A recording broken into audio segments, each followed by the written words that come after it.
57 বছরের পিতার 70 বছরের ছেলে। শুনতে অবাক লাগলেও এটাই ঘটনা।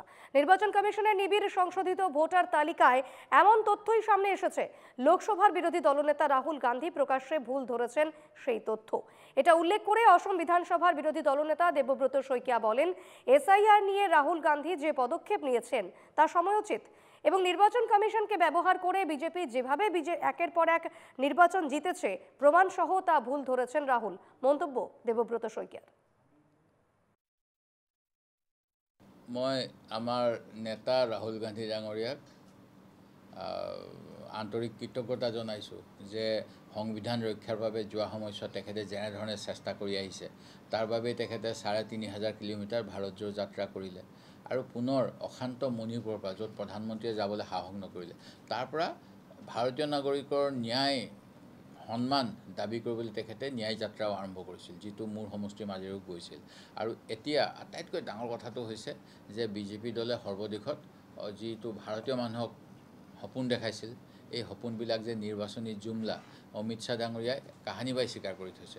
তাৰ পিছতো তেখেতসকলে কেনেকৈ জয় লাভ কৰে, ই এটা সাঁথৰ আছিল। এই সাঁথৰৰ কিন্তু ভাঙিবলৈ সক্ষম হ'ল মোৰ নেতা ৰাহুল গান্ধী ডাঙৰীয়া। তেখেতে স্পষ্টভাৱে প্ৰমাণ কৰি দেখালে কেনেকৈ 57 বছৰীয়া পিতৃৰ 70 বছৰীয়া পুত্ৰ জন্ম হয় এই ইলেকশ্যন কমিশ্যনৰ ভোটাৰ তালিকাত। আৰু এটা দুটা নহয়, 57 বছৰীয়াজনৰ কিজানি 80টামান পুত্ৰ জন্ম হয়। সেইটোও আচৰিত কথা। মানে সেই গতিকে এটা অসমৰ মুখ্যমন্ত্ৰীয়ে কেনেকুৱা কথা কয় যে এছাম শ্ৰেণীক অতি উপলুঙা কৰে যে বোলে সেই ধৰ্মৰ মহিলাসকল কি মেচিন, সন্তান জন্ম দিয়া মেচিন। আজি মুখ্যমন্ত্ৰী মহোদয়ে কেনেকৈ নৰেন্দ্ৰ মোদী ডাঙৰীয়াই মানে প্ৰমাণ কৰি দেখালে যে সন্তান জন্ম দিয়া মেচিনটো ৰাম কমল দাসৰ ঘৰত আছে বা অন্যান্যসকলৰ ঘৰত আছে।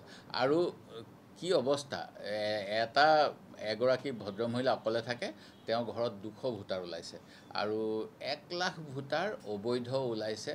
5টা প্ৰক্ৰিয়াৰে সেই গোটেই ভোটাৰখিনি আহিছে মহাদেৱপুৰা নামৰ এটা কৰ্ণাটকৰ সমষ্টিত। আৰু বিহাৰত 65 লাখ মানুহক মৃত বুলি ঘোষণা কৰিলে, তাৰে কেইজনমান মৃতকে আকৌ গৈ পেলাই ৰাহুল গান্ধীৰ লগত সেইদিনাখন চাহ জলপান খালে।